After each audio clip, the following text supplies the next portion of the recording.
¿Es cierto que Jesús nos dijo que oráramos por nuestros enemigos? Y si es así, ¿qué quiso decir realmente? Conversamos sobre orar por los enemigos entre amigos.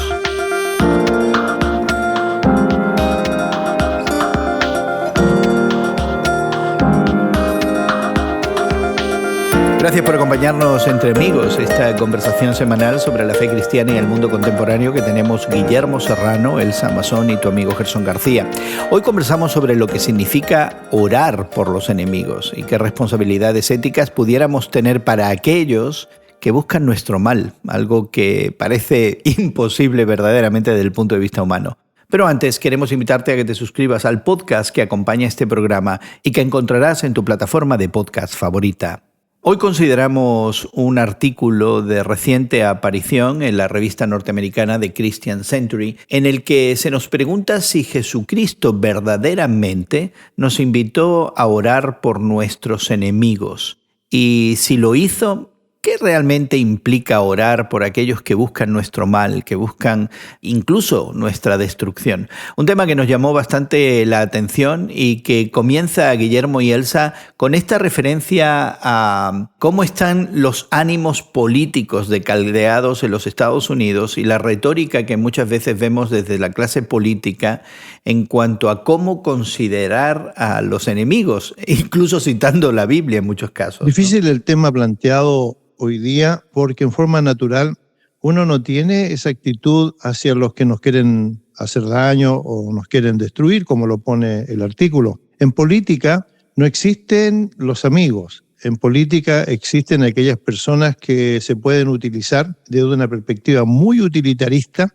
y que realmente pueden acompañar a un partido, a un político, pero que no son necesariamente los mejores amigos.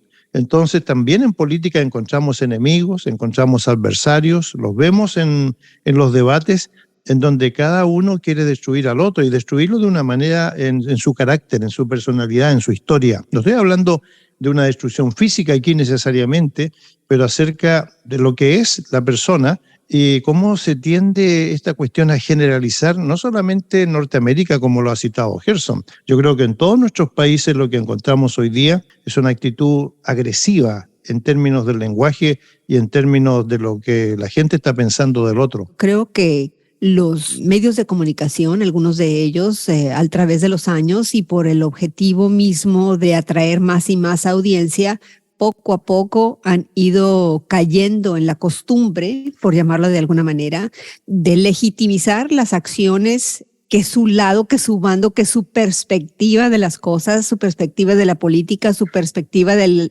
diario vivir se justifica, al mismo tiempo que la perspectiva del otro, del que no se ve como yo, del que no piensa como yo, del que no vive donde yo vivo, del que vota por otro partido que no es el que yo valido. Entonces, ese otro, a través de los años lo hemos de cierta manera demonizado, ¿no? Y me llama mucho la atención este artículo, muy atinado, en un tiempo como hoy, porque realmente, ¿qué sigue después de la polarización? Ya hemos llegado a tantos extremos en la manera de pensar y en la manera de vivir, ¿verdad? Y en el tribalismo que estamos viviendo, en la segregación que estamos viviendo, que creo que nos toca a nosotros, de cierta manera, a los cristianos, poder seguir entablando la efectividad del evangelio con el diálogo, con la compasión, con el amor, con la reconciliación. El artículo lo pone de una manera muy interesante porque se habla de los perseguidores como que aquellos que nos quieren hacer daño y también se habla de aquellos que son los enemigos como una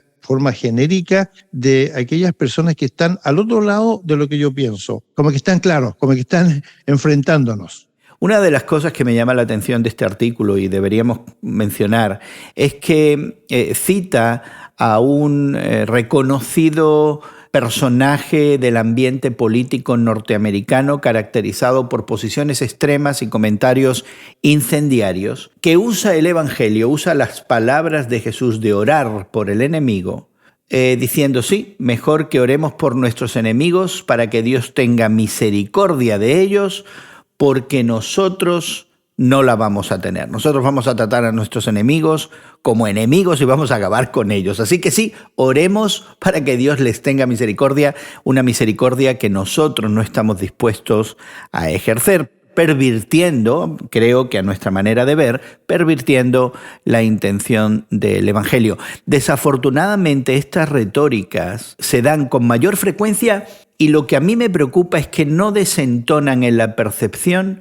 de la clase media evangélica, no solamente en los Estados Unidos, pero en muchos otros países. El problema está en que la llamada clase media es que ven la vida de una manera distinta y entonces creen, o por lo menos perciben, que el evangelio es un evangelio, o la vida cristiana es una vida cristiana de satisfacción material, de satisfacción de todos los gustos que ellos tengan o caprichos, y entonces la idea es que, bueno, los adversarios, los que no son creyentes, los que tienen otra idea sobre la religión o políticamente incluso, bueno, son personas que realmente no se merecen ni siquiera nuestra atención. Justino Mártir, que fue uno de los llamados padres de la Iglesia que vivió en el segundo siglo de la era cristiana, dice en su primera apología que los enemigos, los adversarios, deberían mirar a cómo viven ahora los que antes también eran adversarios, pero que han experimentado un cambio en su vida. Esto me recuerda, Guillermo, al pasaje donde Jesús te dice,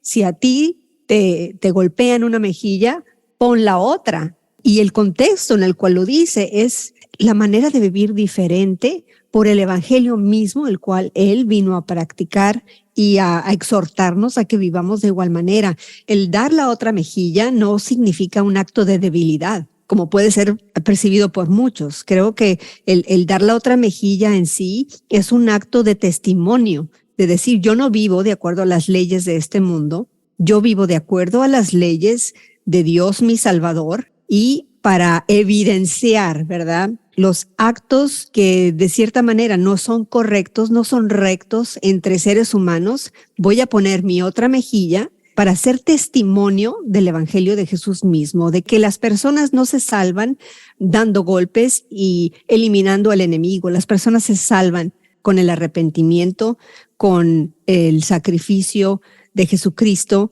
siguiéndolo. Pero Elsa se ha adelantado demasiado, porque en realidad esto del perdón, de ofrecer la otra mejilla, en un sentido cambia radicalmente el concepto que se tenía en la antigüedad. Estoy hablando, por ejemplo, de la idea del Antiguo Testamento acerca del pagarle al adversario como el mal que ellos nos habían hecho, ¿no? El ojo por ojo, el diente por diente, es decir, la venganza, la dulce venganza de la que se han nutrido novelistas y también los medios de comunicación. Quiero hablar del cine, ¿no?, de la televisión. Pero lo que Elsa dice tiene que ver con un cambio radical que se produce cuando llega Jesucristo y hace un cambio entonces en la mentalidad de las personas, porque en realidad hasta antes de él el mundo era bastante directo, es decir, tú me hiciste eso, pues yo te pago de la misma manera. Y yo de hecho, Guillermo y Elsa, creo que en estas palabras de Jesucristo, de dar la otra mejilla, de perdonar al deudor de una manera total y completa, de bendecir al que nos maldice, de hacer bien y buscar el bien de nuestros enemigos, de estar en paz con todos mientras sea posible, yo sinceramente es donde encuentro una de las mayores evidencias de supranaturalidad de la revelación bíblica, porque esto que se nos pide no nos sale del corazón ni nos sale del instinto humano, que es protegernos. Y uno de los aspectos que podría resultar de ese testimonio es también que se constituye en un reproche si es que el otro decide golpear de nuevo, ¿no? Gerson y Elsa, no se puede aquí obviar la cuestión de la gracia, que realmente es la que nos invita a ser generosos, porque Dios es generoso con nosotros. Es decir, aquí hay una actitud, yo diría, no sé si el término le va a parecer a los críticos mal, pero es supranatural, porque está sobre la naturaleza que nosotros conocemos y entendemos. El concepto de la gracia, y a esto tendríamos que dedicarle muchos programas en el futuro, es una cuestión que realmente nos desafía a todos, porque no todos vivimos entendiendo esto de que Dios da abundantemente todas las cosas que nosotros observamos en la naturaleza, por ejemplo. Y ese Dios que generosamente da, digamos, al bueno y entre comillas al malo, es el mismo Dios que nos invita a vivir de esa manera, como Él mismo lo hace para nosotros, para el mundo entero, que nos invita a vivir de esa manera como ejemplo, como testimonio, para de cierta manera ser, como lo ha mencionado Pablo, ¿no? Somos un aroma fragante, ¿no? Que atrae, ¿verdad? Al que no conoce a Cristo y quiere saber más de él. Y yo creo que somos esas cartas, ¿no? Que damos evidencia, ¿verdad? De que la vida de Cristo, de que su evangelio, de que esa misma gracia a la cual te has referido es verdad, es genuina y es una invitación para todos para alcanzarla. Bueno, pues el artículo que consideramos en el día de hoy de Nijay Gupta, publicado por The Christian Century en los Estados Unidos, nos hace una pregunta y quisiera que la respondiéramos como manera de también concluir nuestra conversación en el día de hoy. ¿Nos dijo verdaderamente Jesús que oráramos por nuestros enemigos? Y si lo hizo, ¿qué es lo que significa?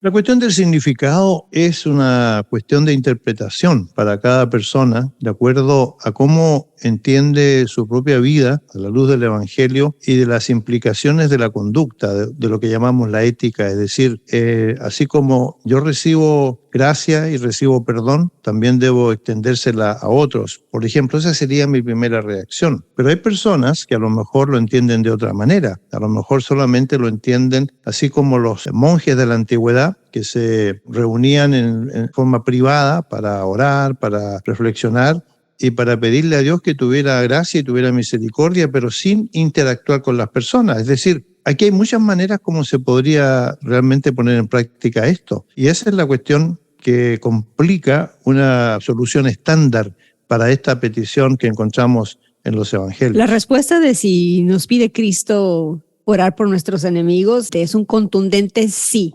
Nos indica que oremos con generosidad, que oremos por esa gracia para ellos, que oremos pidiéndoles que les vaya bien en sus negocios, pidamos que puedan, a fin de cuentas, ¿verdad?, ser personas que vean la verdad de Jesucristo y que puedan recibir de su amor. Finalmente, nos pide Jesús que oremos, ¿verdad?, porque exista un cambio en ellos, un cambio inherente, ¿verdad?, que venga desde dentro para la transformación de su alma. Y con esa misma transformación, pues el enemigo no lo es más.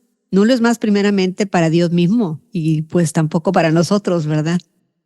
Y aunque esa fuera la aspiración última, muchas veces, Elsa, en la practicalidad vemos que muchas veces el enemigo no cambia y sin embargo nuestra responsabilidad es seguir orando por ellos, y no de la manera que proponía este incendiario personaje político norteamericano, de que Dios les tenga misericordia porque yo no se las voy a tener, más bien que Dios les tenga misericordia como Dios me tuvo misericordia y como yo ahora, por eso, les tendré misericordia a ellos últimamente. Es muy difícil en el momento. De nuevo, yo creo que es imposible y como hemos apuntado, resultado de esa gracia de la que nos hablaba Guillermo, que se aplica a nosotros y que verdaderamente transforma nuestro ser al punto de que podemos hacer lo imposible porque Dios es el que lo hace al fin de cuentas.